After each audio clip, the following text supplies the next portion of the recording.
Welcome back to Grimverse History, where we uncover the strange and forgotten sides of history. Tonight we cross the silent edge of the 19th century frontier. This story follows women taken by the Comanche, and what followed them. The full moon had a name settlers never spoke lightly. They called it the Comanche moon. Under that light, doors were barred and prayers sounded thin. Some women vanished without graves, but not without consequences. You stand inside a wooden cabin listening to distant hoofs. The ground vibrates before the sound fully arrives. You understand survival may mean becoming something else. If this quiet history draws you closer, leave a gentle like. Subscribe to Grimverse History for stories left unfinished. Tell us softly where you are listening from tonight. The plains always stretched farther than expected now. Dim the lights around you. Let the present loosen its grip without resistance. Slow your breathing as the prairie opens wide. Feel wind move through grass older than memory. It is the southern plains, early 19th century. Borders exist only on paper, not on horseback. Raids are not chaos here, but calculated routine, and captivity will mean far more than chains. The plains breathe quietly before the horses arrive. Wind slides through grass like a held secret. You hear leather creak long before voices appear. This is not chaos moving toward you. This is a system traveling at full speed. The Comanche did not raid blindly or randomly. Raiding followed routes, seasons, and quiet calculations. Horses were taken first, always counted carefully. Cattle followed, slow wealth with heavy shadows. Then came captives, lighter, quieter, more valuable. You stand frozen as hands decide your future. Women and children carry different kinds of worth. Not symbolic worth, not emotional worth, but measurable worth. A child promised years of labor and belonging. A woman promised work, alliance, or negotiated return. Economies do not require cruelty, only consistency. This one learned efficiency under brutal conditions. Disease emptied camps faster than war ever did. Smallpox and hunger erased families without apology. Captives became replacements, not exceptions. You notice how quietly this logic operates. It moves like weather. Predictable, seasonal, returning. Raids, feed trade, trade feeds, power, power feeds, raids. The circle closes without asking permission. Traders wait far beyond the camps. Some speak Comanche better than their neighbors. They count horses, count goods, count human returns. A life travels farther than a stolen saddle. Pause here, because it gets heavier in the camps. Value shapes daily treatment. A captive with potential eats slightly better. A child learns language faster than fear. A woman works until usefulness clarifies her fate. You understand survival depends on being needed. Violence exists, but it is not constant. Uncertainty does the deeper damage. You wait not knowing today's purpose. Labor, trade, adoption, or waiting. Quietly, waiting is often the longest task. This system does not require hatred. It requires silence and routine cooperation. Children grow inside it, calling it normal. Adults endure it, calling it survival. Normal is powerful when repeated daily. Here comes the quiet punchline. Markets do not care who screams. Some captives are adopted, genuinely protected. Some are mourned when taken back. Some choose belonging over remembered origins. Identity bends when memory fades. You feel the moral ground soften underfoot. Nothing fits clean categories anymore. Cruelty and care share the same firelight. Economics explains actions, not their weight. Understanding does not equal forgiveness. Another breath, another colder fact arrives. Systems outlive intentions every single time. The value here is not historical distance. It is learning how structure shapes cruelty. When people become assets, empathy becomes optional. You carry this awareness back to the present, because economies still choose what counts today. The night does not decide equally for everyone. Fate arrives quietly, carrying several possible endings. You learn this the moment the riding stops. Hands pull you forward, but outcomes remain unclear. Chance begins working before dawn fully breaks. Some women never leave the first night. Illness, exhaustion, or sudden judgment closes their story. Others wait to another morning, surprised by breath. Survival feels less like hope, more like postponement. The plains do not explain their choices. You notice how silence replaces explanation. No verdict is announced, no rule is shared. Treatment depends on people you cannot read. A glance, a loss, a recent raid gone wrong. Justice here has a flexible schedule. The next scene smells like smoke and hides. Work begins without discussion or instruction. Hands scrape, carry, lift and repeat labor becomes a language you must learn quickly. You understand usefulness slows the worst outcomes. Some women are kept working, quietly, endlessly. They gather wood, process meat, carry water daily. Pain exists, but routine dulls its edges. Survival becomes a skill, not a victory. No one applauds endurance when it succeeds. Then comes another shift, heavier and quieter. Marriage appears without ceremony or warning. Not romance, not hatred, just rearranged obligations. You become part of a household by necessity. Belonging feels conditional and carefully watched. You sense the ambiguity in every gesture. Kindness arrives sometimes unpredictably, without explanation. Cruelty arrives the same way, equally unannounced. Neither promises permanence or safety. Stability exists only in repetition. Here is the colder punchline: consistency matters more than morality.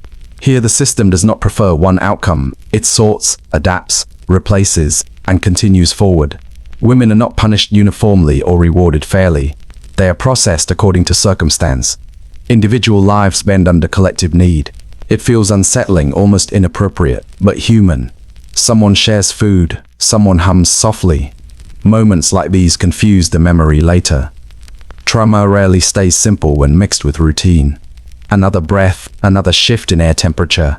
Children run nearby, unaware of categories. They see workers, wives, strangers, and kin. Lows fade faster than habits do. The next day brings no guarantees again. A woman useful today may not be tomorrow. Health, mood, loss, and power intervene silently. Survival remains provisional, never secured. Hope learns to stay quiet. You start measuring time differently here, not by calendars, but by tolerated presence. Each night passed feels uncelebrated. This is not randomness, but unstable order. Another downbeat truth settles in gently. Unequal systems produce unequal memories, yet something remains stubbornly human underneath. Women adapt, endure, resist quietly when possible. They learn when to speak and disappear. They preserve fragments of self carefully. Identity survives in small private ways. The value here is not comparison of suffering. It is recognition of complexity without excuse.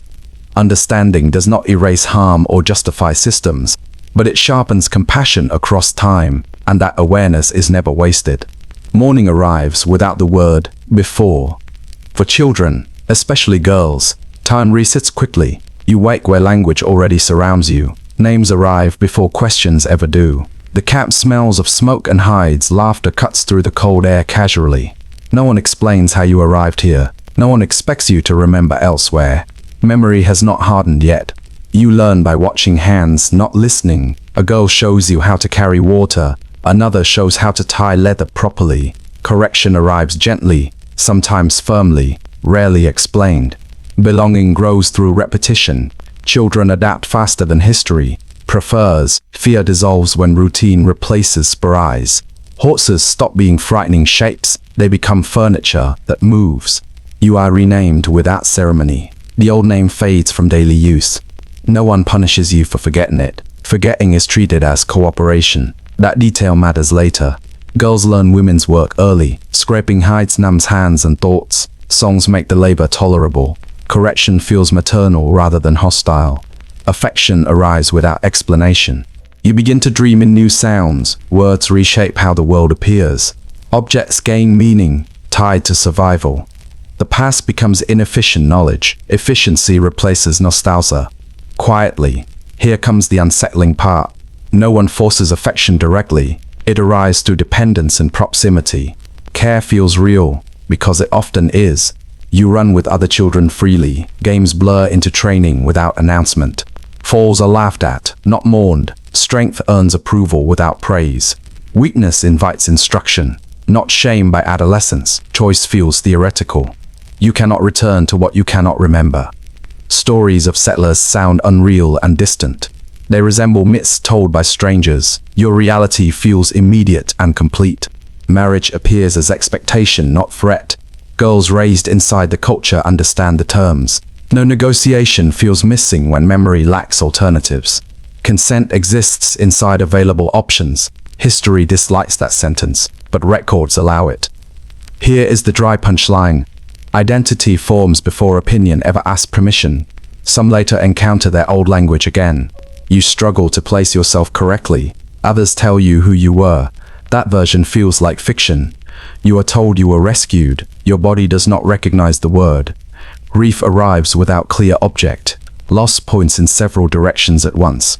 Belonging splits instead of resolving. The quiet tragedy sits here. Children become proof of cultural permeability. They also become evidence history struggles to hold. Neither villains nor symbols survive cleanly. They survive as people.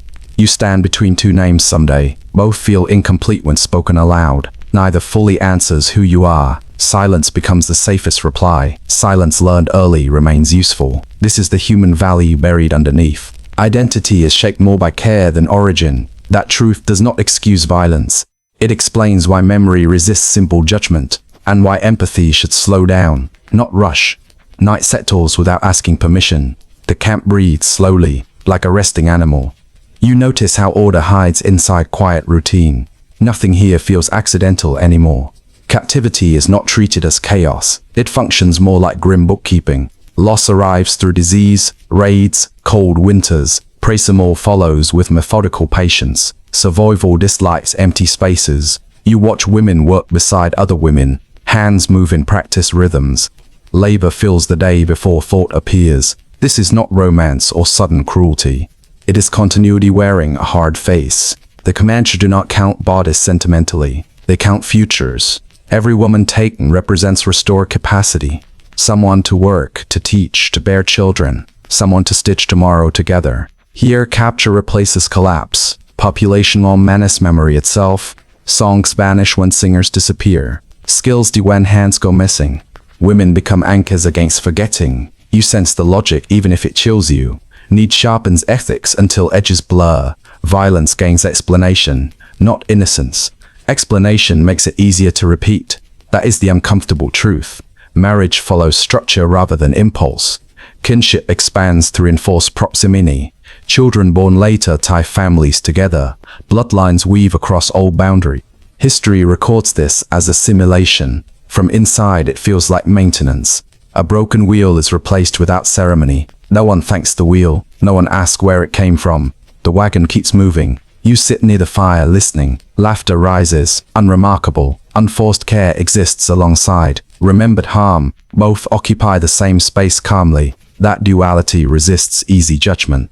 Here comes the colder layer. Systematic violence outlives individual intent. People may act kindly within it. The structure remains unchanged. Kindness does not dismantle machinery. Women become social bridges unintentionally.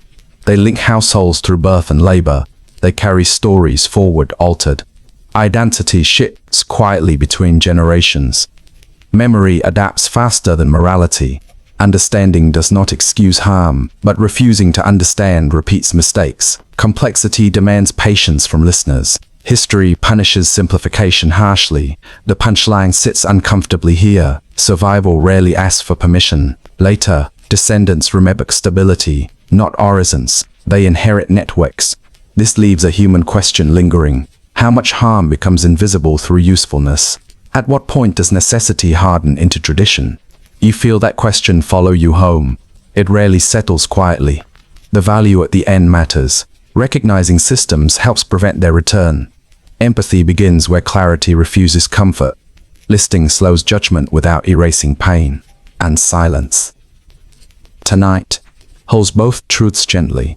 The fire is low now, almost politely restrained. You feel warmth without comfort settling slowly nearby. This is where the story tightens without raising its voice. The greatest loss is not the moment of capture. It arrives later, dressed in clean and convincing language. It arrives as a question with no safe answer. You belong here, they say with confidence. You belong there, they insist just as firmly. Both voices sound certain in practiced harmony. Neither place feels true when tested by memory.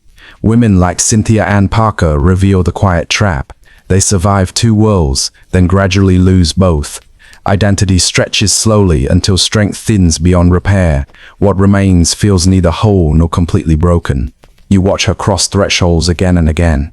Each crossing removes something small but essential.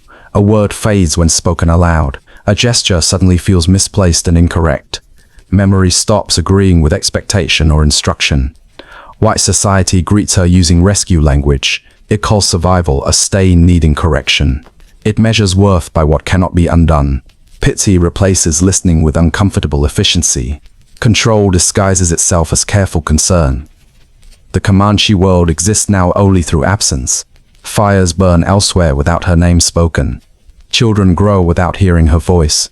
Belonging does not wait patiently for explanations. Loss closes doors faster than choice ever could. Civilized becomes a cage with polished bars. Ruin becomes a verdict without appeal. Save becomes a word that ends conversation. Each label simplifies until nothing fits inside. The body stands rooted in one place. The self lives somewhere else entirely. That distance exhausts faster than open violence. No enemy needs to strike anymore. Here comes the colder realization quietly settling in. Return can become another form of exile. Rescue can erase as efficiently as conquest. History prefers endings that appear decisive. Lives rarely cooperate with such tidy conclusions.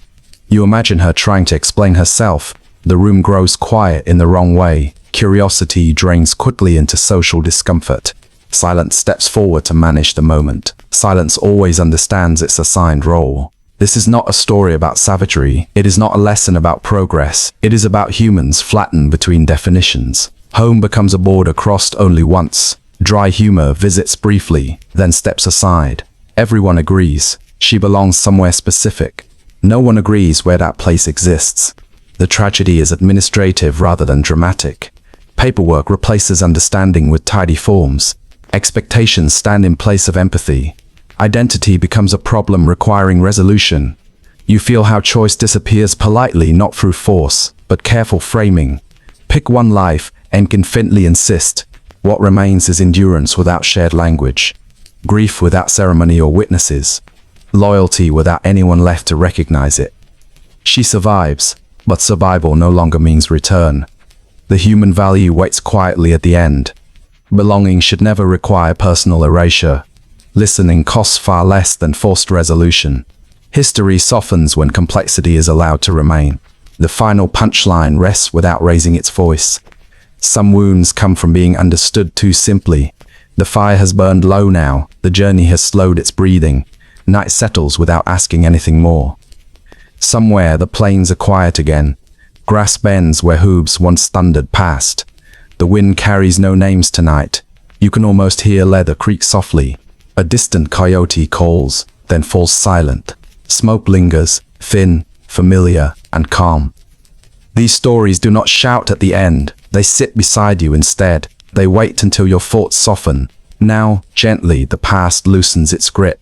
Like a hand releasing a long-held object. Like a door closing without a sound. You feel the present return to your body.